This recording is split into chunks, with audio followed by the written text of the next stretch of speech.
Assalamu alaikum warahmatullahi wabarakatuh. Welcome dear students to our science class.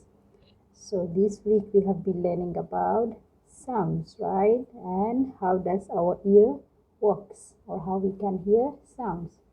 But today we're gonna learn how does sounds move. Okay. So let's look at this picture. Do you see this man shouting for help?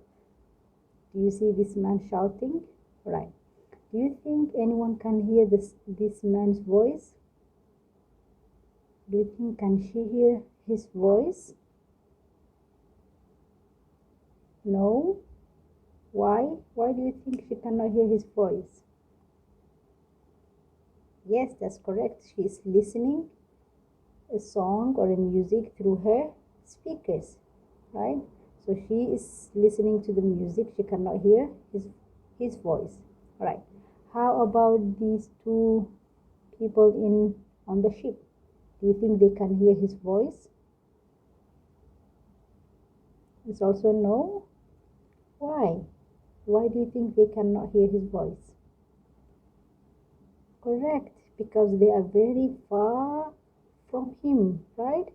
It's very hard to listen to his shouting because they are very far from him. Very good. So let's see how sounds travel, okay, or how they can hear his voice. So today we are learning about sounds move. All right. Okay. So as we go near to the source of the sound, we can hear the sounds louder. For example, this girl playing trampoline, but she's sitting next to her. That's why she can hear the sound very loud.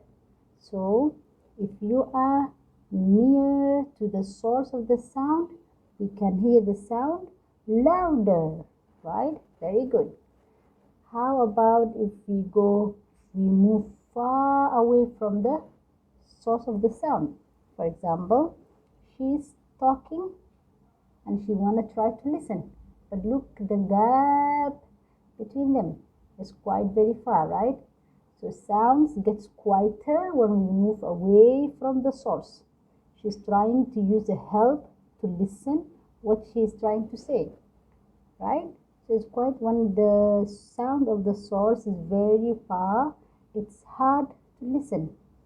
But when the source of the sound is very near to you, the sound is very loud. Alright? Okay. So sometimes we can use megaphone to make our voices louder and can go very farther, right? If you want to shout to a lot of people who are far from you, right? You can use a megaphone to make your sound go or travel farther, right? Very good. Okay. So we have this activity. Let's try to do this one activity.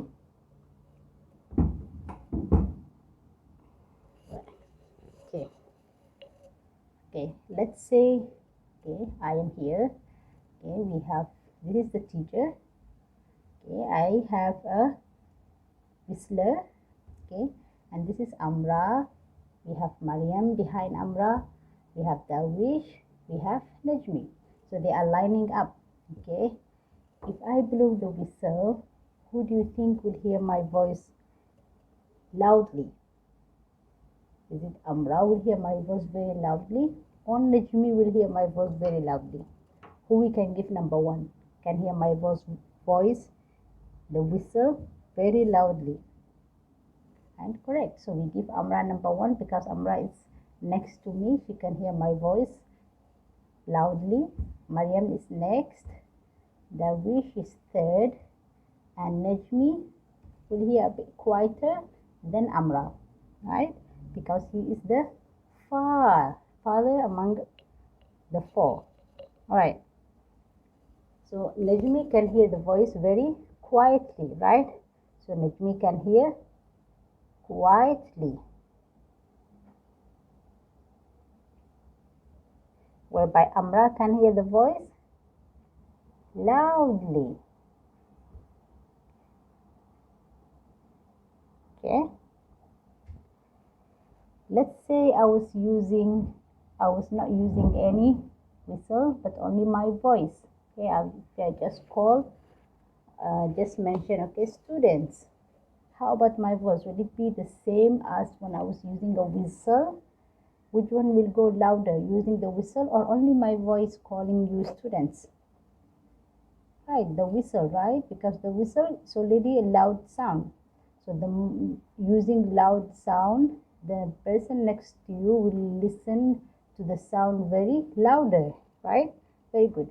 So you can try to practice this with your brothers, with your siblings, so you can try to practice doing this, how far your sound can go with your parents, with your siblings, okay, with anyone at home with you. Okay, let them try to line up first. Okay, someone go very fast, some of them come nearer to you, and you make a sound. Okay, see who can hear your sound very loudly or who can hear your sound very quietly. All right, try to record it and share it with me through Class Dojo. Thank you so much. I'll see you again. Wassalamu alaikum warahmatullahi wabarakatuh.